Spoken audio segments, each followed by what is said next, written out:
الحمد لله رب العالمين، والعاقبة للمتقين، والصلاة والسلام على سيد الأنبياء والمرسلين. أما بعد، فأعوذ بالله من الشيطان الرجيم. بسم الله الرحمن الرحيم. قل لا أسألكم عليه أجرا إلا المودة في القربى.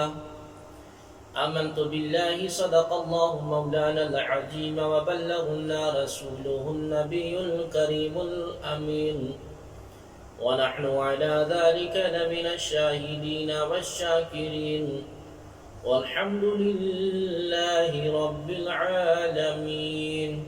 بعد حمد الصلاة کہ السلام علیکم ورحمۃ اللہ وبرکاتہ. ناظرین و سامعین عزیز محتشم، گزشتہ 2 دن سے ہم سیدنا حضرت امام حسین علی مقام رضی اللہ تعالی عنہ کی ذات ببرکت کے متعلق آپ کے مناقب بیان کرتے ہوئے چلے آ رہے ہیں. آج کی اس نشست میں بھی آج ہماری گفتگو کا موضوع اور عنوان ہے سیدنا حضرت امام حسین علی مقام رضی اللہ تعالی عنہ کے مناقب اور فضائل، حصہ نمبر 3. ناظرین محترم، تخلیق کائنات سے لے کر آج تک کی تاریخ کو اگر بغور دیکھا جائے تو بہت سے واقعات سامنے آتے ہیں، لیکن جس طرح سرزمین کربلا میں امام علی مقام رضی اللہ تعالی عنہ کی شہادت اپنے جانساروں کے ساتھ ہوئی ہے، اس طرح کی نظیر تاریخ میں نہیں ملتی. آپ کی ولادت سے لے کر شہادت کے واقعات کو پڑھ کر انسانی عقل دنگ رہ جاتی ہے. سب سے پہلے آپ رضی اللہ تعالی عنہ کے بچپن کے حالات کو ہم عرض کرتے ہیں، اس کے بعد انشاءاللہ العزیز مزید گفتگو ہم عرض کرتے ہوئے چلتے رہیں گے. اللہ کریم کی بارگاہ اقدس میں دعا گو ہیں اللہ تبارک و تعالی جل جلالہ آپ اور ہمیں حضور پر نور صلی اللہ تعالی علیہ وآلہ وسلم کے ساتھ پکی سچی محبت اور عقیدت رکھنے کی توفیق عطا فرمائے، آمین. ان ابی رافع رضی اللہ تعالی عنہ ان النبی صلی اللہ علیہ وسلم اذن فی اذن الحسن والحسین علیہ السلام حین ولدا. یعنی حضرت ابی رافع رضی اللہ تعالی عنہ سے روایت ہے کہ حضرت امام حسن اور حضرت امام حسین رضی اللہ تعالی عنہ کی ولادت ہوئی تو حضور پر نور صلی اللہ تعالی علیہ وآلہ وسلم نے خود ان دونوں کے کانوں میں اذان دی. ان ابن عباس رضی اللہ تعالی عنہما ان رسول اللہ صلی اللہ علیہ وسلم عقو عن الحسن والحسین کبشا کبشا. یعنی حضرت ابن عباس رضی اللہ تعالی عنہما سے روایت ہے کہ حضور اکرم صلی اللہ تعالی علیہ وآلہ وسلم نے خود امام حسن اور امام حسین کی طرف سے عقیقے میں ایک ایک دنبا ذبح کیا. عن المفضل قال ان اللہ تعالی حجب اسم الحسن والحسین حتی سمی بہما النبی صلی اللہ علیہ وسلم ابنی الحسن والحسین البدایہ والنہایہ. یعنی حضرت مفضل سے روایت ہے کہ اللہ تبارک و تعالی نے حسن اور حسین کے ناموں کو حجاب میں رکھا، یہاں تک کہ حضور کریم صلی اللہ تعالی علیہ وآلہ وسلم نے اپنے بیٹوں کا نام حسن اور حسین رکھا. ان یحییٰ بن ابی کثیر ان نبی صلی اللہ علیہ وسلم سمع بقاء الحسن والحسین فقام زعما فقال ان الولد لفتنة لقد قمت الیہما وما عقل. حضرت یحییٰ بن ابی کثیر روایت کرتے ہیں کہ حضور اکرم نور مجسم صلی اللہ تعالی علیہ وآلہ وسلم نے حضرت امام حسین رضی اللہ تعالی عنہ کا رونا سنا تو آپ پریشان ہو کر کھڑے ہو گئے. اور فرمایا بے شک اولاد آزمائش ہے، میں بغیر غور کرنے کے کھڑا ہو گیا۔ حضرت عبداللہ بن مسعود رضی اللہ تعالی عنہ سے روایت ہے کہ حضور اکرم صلی اللہ علیہ وآلہ وسلم نماز ادا فرما رہے تھے تو حضرت امام حسن اور حسین رضی اللہ تعالی عنہما آپ کریم صلی اللہ علیہ وآلہ وسلم کی پشت پر سوار ہو گئے تو لوگوں نے ان کو منع کیا تو آپ کریم صلی اللہ علیہ وسلم نے فرمایا ان کو چھوڑ دو، ان پر میرے ماں باپ قربان ہیں۔ حضرت ابو ہریرہ رضی اللہ تعالی عنہ سے روایت ہے کہ حضور اکرم صلی اللہ علیہ وآلہ وسلم نے فرمایا جس نے حضرت حسن اور حضرت حسین رضی اللہ تعالی عنہما سے محبت کی تو اس نے مجھ سے محبت کی۔ حضرت ابو ہریرہ رضی اللہ تعالی عنہ سے روایت ہے کہ حضور اکرم صلی اللہ تعالی علیہ وآلہ وسلم نے حضرت سیدہ فاطمہ الزہرا رضی اللہ تعالی عنہ، حضرت امام حسن، حضرت امام حسین رضی اللہ تعالی عنہ کی طرف دیکھا اور فرمایا جس نے تم سے جنگ کی اس نے مجھ سے جنگ کی، بحوالہ مشکات المصابیح۔ ناظرین محترم، مذکورہ روایات کی طرح اور بھی کئی روایات موجود ہیں جن سے یہ بات ظاہر ہوتی ہے کہ حضور اکرم صلی اللہ تعالی علیہ وآلہ وسلم کس طرح حضرت امام حسن اور حضرت امام حسین رضی اللہ تعالی عنہما سے محبت کرتے تھے، کس طرح امام حسین کو اپنے کندھوں پر سوار کرتے تھے، کس طرح امام حسین کا رونا آپ کریم صلی اللہ تعالی علیہ وآلہ وسلم کو تکلیف دیتا تھا، کس طرح امام حسین رضی اللہ تعالی عنہ کے لیے جنت سے کپڑے آتے تھے۔ اس سے معلوم ہوتا ہے کہ شہید کربلا امام علی مقام میرے محبوب صلی اللہ تعالی علیہ وآلہ وسلم کے محبوب نوازے تھے، اور آپ کریم صلی اللہ تعالی علیہ وآلہ وسلم اس معرکہ عظیم کے دن کے لیے حضرت امام حسین علی مقام رضی اللہ تعالی عنہ کو خود تربیت بھی فرماتے تھے۔ حضرت امام حسین رضی اللہ تعالی عنہ کے بارے میں صراحتاً فرماتے تھے کہ میرے اس بیٹے کو میری امت کے اوباش حاکم شہید کریں گے، اور کبھی فرماتے تھے کہ یا ام سلمہ اذا تحولت هذه التربة دما فاعلمی ان ابنی قد قتل، یعنی اے ام سلمہ جب یہ مٹی خون میں تبدیل ہو جائے تو یقین کر لینا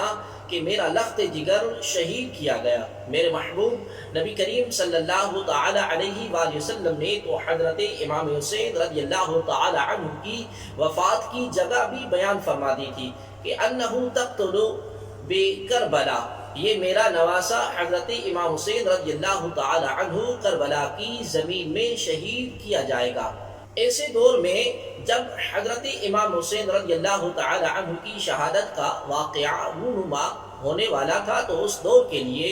آپ کریم صلی اللہ علیہ وآلہ وسلم نے فرمایا تھا کہ تعوذ باللہ من سنۃ سنین و امارۃ الصبیان، یعنی 60 ہجری کے سال اور لڑکوں کی حکومت سے پناہ مانگو۔ اس مذکورہ حدیث کو سامنے رکھ کر حضرت ابو ہریرہ رضی اللہ تعالی عنہ یہ دعا کرتے تھے کہ اللہم انی اعوذ بک من رأس 60 و امارۃ الصبیان، کہ اللہ میں 60 ہجری اور لڑکوں کی حکومت سے تیری پناہ مانگتا ہوں۔ حضور نبی اکرم صلی اللہ تعالی علیہ وآلہ وسلم نے یہ بھی فرمایا تھا کہ بے شک میری امت کی ہلاکت یا فساد قریشوں کے بے وقوف اور اوباش حکمرانوں کے ہاتھوں ہوگی۔ مذکورہ صحیح روایات سے معلوم ہوتا ہے کہ جس طرح امام حسین رضی اللہ تعالی عنہ سے میرے اور آپ کے نبی مختار صلی اللہ علیہ وآلہ وسلم نے محبت اور پیار کیا تھا، اس کا مثال ملنا محال ہے، لیکن اس کے ساتھ اپنے محبوب نواسے کو یہ سب کچھ سمجھا دیا کہ تیری شہادت کب، کہاں اور کیوں ہوگی۔ اب ہم اگر حضرت امام حسین رضی اللہ تعالی عنہ کی سیرت کو دیکھتے ہیں تو ہمیں معلوم ہوتا ہے کہ آپ نے کس طرح اپنے آقا صلی اللہ علیہ وآلہ وسلم کی شریعت اور سنت کو اپنی جان سے عزیز سمجھا تھا، کہ کبھی پوری رات نماز میں ہوتے تھے، کبھی تلاوت میں، کبھی مخلوق کی خدمت میں، کبھی سخاوت میں، ہر وقت اوامر اور نواہی پر عمل کرتے دکھائی دیتے تھے۔ جب حضور اکرم صلی اللہ تعالی علیہ وآلہ وسلم کی ظاہری زندگی سے اور آپ کو محبوب حقیقی کی طرف سے وصال کا پیغام، اور آپ کریم صلی اللہ علیہ وآلہ وسلم برقع پوش ہو گئے تو اس وقت عالم اسلام کے لیے قیامت کا منظر تھا۔ لیکن اس کے بعد گلشن توحید کی آبیاری کے لیے خلفائے راشدین اس گلشن کو اپنے محبوب قائد صلی اللہ علیہ وآلہ وسلم کے اسوہ حسنہ سے بڑھاتے رہے، حتیٰ کہ وہ 60 ہجری کا وقت آ گیا جس کے متعلق حضور اکرم نور مجسم صاحب کل کائنات صلی اللہ علیہ وآلہ وسلم نے فرمایا تھا کہ یہ میری امت کو قریش کے اوباش حکمران تباہ کریں گے۔ اب ایک ظالم اور جابر حکمران سامنے آتا ہے اور شریعت کی حدود کو کچلنے کی کوشش کرتا ہے۔ شراب پینا شروع کر دیا، زنا عام ہو گئی، قتل و غارت ہو گئی، ظلم بڑھنے لگا۔ اب یہ وقت تھا جب شہید کربلا امام حسین علی مقام رضی اللہ تعالی عنہ کو اپنے محبوب آقا صلی اللہ علیہ وآلہ وسلم کا فرمان ہر طرف نظر آنے لگا کہ میری امت کو اوباش حکمران ہلاک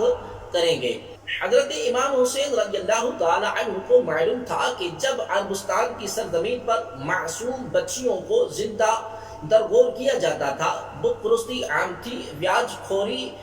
عام تھی، زنا کو زندگی کا اہم حصہ سمجھا جاتا تھا، جہالت اور ظلم کی انتہا تھی، ایسے پرفتن دور میں میرے محبوب کریم آقا صلی اللہ علیہ وآلہ وسلم نے کس طرح توحید کا اعلان کیا تھا۔ میرے محبوب آقا کریم صلی اللہ تعالی علیہ وآلہ وسلم کے اعلان کے بعد کس طرح ابو لہب نے ناشائستہ کلمات کہے تھے، جس کے جواب میں اللہ تبارک و تعالی نے سورہ لہب نازل فرمائی تھی۔ میرے محبوب صلی اللہ تعالی علیہ وآلہ وسلم کو طائف کے میدان میں کس طرح لہو لہان کر دیا گیا تھا۔ میرے محبوب صلی اللہ تعالی علیہ وآلہ وسلم کی پہلی غلام عورت حضرت بی بی سمیہ رضی اللہ تعالی عنہا کو کس طرح ظالموں نے سر عام شہید کر دیا تھا۔ حضرت خبیب رضی اللہ تعالی عنہ کو کس درخت کے ساتھ باندھ کر اور تیروں سے آپ کے جسم کو خون میں نہلایا گیا تھا۔ میرے محبوب صلی اللہ علیہ وآلہ وسلم کو کس طرح اپنے صحابہ کے ساتھ شعب ابی طالب میں محصور کیا گیا تھا، اور 3 سالوں میں کتنے معصوم بچے اسلام کی آبیاری کے لیے بھوکے پیاسے شہید ہو گئے تھے، کتنی معصوم بچیاں پانی کے ایک گھونٹ کے لیے چلاتی چلاتی تڑپتی ہوئی حالت میں دم توڑ چلی تھی۔ یہ وہ منظر تھا جو حضرت امام حسین رضی اللہ تعالی عنہ کی ذات کے سامنے ہر وقت طواف کر رہا تھا۔ اب جب ایک ظالم نے اس گلشن اسلام کی ویرانی کے لیے راستہ ہموار کرنے کی کوشش کی تو حضرت امام حسین علی مقام رضی اللہ تعالی عنہ کی روح تڑپ اٹھی۔ آنکھوں کے سامنے محبوب کریم صلی اللہ علیہ وآلہ وسلم کا فرمان مبارک تھا کہ عن قریب قریش کے اوباش حکمران میری امت کو ہلاک کر دیں گے۔ اس دین محمد صلی اللہ علیہ وسلم کو بچانے کے لیے حضرت امام حسین رضی اللہ تعالی عنہ نے اپنا تن من دھن، اپنا وطن، اولاد، مال، دولت، ہر طرح کی قربانی دینے کے لیے تیار ہو گئے۔ اور پھر وہ وقت بھی آ گیا کہ جب تاریخی عالم نے دیکھا کہ ایک طرف ہزاروں لوگ جو بظاہر مسلمان تھے اپنے محبوب نبی کریم صلی اللہ علیہ وسلم کے محبوب نواسے کو بھوکا اور پیاسا دیکھتے خوشی محسوس کر رہے تھے،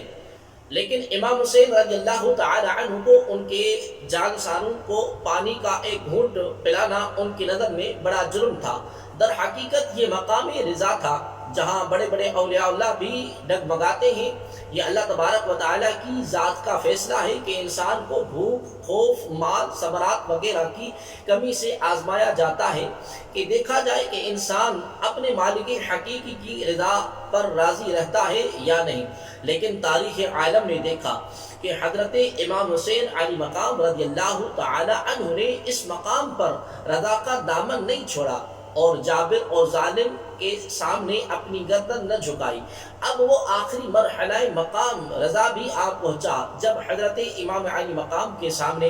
آپ کے جانساروں کو ایک ایک کر کے شہید کیا گیا، اور آخر وہ گھڑی بھی آ گئی جب معصوم علی اصغر کی شہادت واقع ہوئی۔ لیکن اس صبر کے پہاڑ نے اپنے نانا محمد صلی اللہ علیہ وآلہ وسلم کے دین کو مضبوطی کے ساتھ سنبھال کر رکھا، اور پھر یہ مرد مجاہد مرد غازی جس نے 72 نفوس قدسیہ کے ساتھ بالآخر خود بھی شہادت کا جام پی لیا اور اپنے نانا کے دین کے ساتھ ایسا رشتہ جوڑ کر اپنے مالک حقیقی سے جا ملا جس کا مثال تاریخ عالم میں ملنا محال ہے۔ حضرت امام علی مقام کی شہادت کا پہلا پیغام عملی جدوجہد کا پیغام ہے۔ محبت حسین رضی اللہ تعالی عنہ کو فقط رسمی ہی نہ رہنے دیا جائے بلکہ اسے اپنے عمل اور حال اور قال میں شامل کر لیا جائے اور اپنی زندگی کا مقصد بنایا جائے، یعنی معلوم کیا جائے کہ یزیدی کردار کیا ہے اور حسینی کردار کیا ہے۔ یزید نے کھلم کھلا اسلام کا انکار کیا تھا اور نہ ہی بتوں کی پوجا کی تھی، مسجدیں بھی مسمار نہیں کی تھی، وہ اسلام کا نام بھی لیتا تھا، وہ یہ بھی کہتا تھا کہ میں بھی نماز پڑھتا ہوں، میں بھی مسلمان ہوں، میں بھی موحد ہوں، میں حکمران بھی ہوں، میں آپ کا خیر خواہ بھی ہوں۔ اسلام کا انکار یہ تو ابو جہلی ہے، ابو لہبی ہے۔ یزیدی کردار یہ ہے کہ مسلمان بھی ہو اور خیانت بھی کی جائے، نام اسلام کا لیا جائے اور آمریت بھی مسلط کی جائے، اپنے سے اختلاف کرنے والوں کو کچلا جائے۔ اسلام سے دھوکہ فریب یزیدیت کا نام ہے۔ بیت المال میں خیانت کرنا، دولت کو اپنے عیش پرستی پر خرچ کرنا یزیدیت کا نام ہے۔ معصوم بچوں اور بچیوں کے مال کو ہڑپ کرنا یزیدیت کا نام ہے۔ مخالف کو کچلنا اور جبراً بیعت اور ووٹ لینا یزیدیت کا نام ہے۔ آج روح حسین رضی اللہ تعالی عنہ ہم سے پکار کر کہتی ہے کہ میری محبت کا دم بھرنے والوں، میں دیکھنا چاہتی ہوں کہ میری محبت رسمی ہے یا پھر آج تم کوئی معرکہ کربلا برپا کرتے ہو۔ میں دیکھنا چاہتی ہوں کہ میری محبت میں پھر تم آج کے وقت یزیدیوں کو للکارتے ہو یا نہیں۔ روح حسین رضی اللہ تعالی عنہ آج پھر دریائے فرات کو رنگین دیکھنا چاہتی ہے۔ آج تمہارے صبر اور استقامت کا امتحان لینا چاہتی ہے کہ کون اسلام کا جھنڈا سر بلند کرتے ہوئے تن من دھن کی بازی لگاتا ہے، کون ہے جو مجھ سے حقیقی پیار کرتا ہے۔ حسینیت کا تقاضا یہ ہے کہ جہاں جہاں تمہیں یزیدیت کے کردار کا نام و نشان نظر آئے، حسینی لشکر کے غلام اور فرد بن کر یزیدیت کے بتوں کو پاش کر دو۔ اس کے لیے اگر تمہیں مال و جان اور اپنی اولاد ہی کیوں نہ قربان کرنی پڑے، پہلے حسینی کردار کی تجلی اپنے اندر پیدا کرو، سیرت حسین کو اپنے سینے پہ سجا لو، پھر اس قوت حسینی سے یزیدی کردار کی مخالفت کرو اور اس کا مقابلہ کرو۔ کاش ہمیں وہ دل نصیب ہو جائے جس میں عمل اور محبت حسین رضی اللہ تعالی عنہ ہو، کیونکہ یہ دنیا تو ہر کسی کو چھوڑنی ہے۔ جس نے اقتدار کے نشے میں اگر لوگوں کا قتل عام کیا، معصوم کا خون بہایا، ظلم کے پہاڑ گرائے، وہ بھی مر گیا۔ جس نے اپنے سینوں پہ تیروں کو جگہ دی، شریعت کی پیروی کی، مخلوق کی خدمت کی، وہ بھی چلا گیا۔ لیکن یزیدیت تباہی اور بربادی کا نام ہے اور حسینیت محبت اور اخوت اور بہادری کا نام ہے۔ جو ظالم ہو کر مرتا ہے وہ خالق اور مخلوق کی نظر میں مردود ہے، جو عادل ہو کر اپنی جان رب کریم کے حوالے کرتا ہے وہ مقبول ہو جاتا ہے۔ یہی شہادت حسین رضی اللہ تعالی عنہ کا فلسفہ تھا، یہی آپ کا جذبہ تھا کہ حسینیت کبھی کسی ظالم اور جابر کے سامنے سر خم نہیں کرتی اور کبھی مصیبت میں نہیں گھبراتی۔ وہ مصیبت میں بھی اللہ تبارک و تعالیٰ کی رضا میں راضی ہیں تو خوشی میں بھی اللہ تبارک و تعالیٰ کی رضا میں راضی ہے۔ اللہ تبارک و تعالیٰ ہمیں سیدنا حضرت امام حسین رضی اللہ تعالی عنہ کے پیغام اور بخشت کو سمجھنے اور اس پر عمل کرنے کی توفیق عطا فرمائے، آمین۔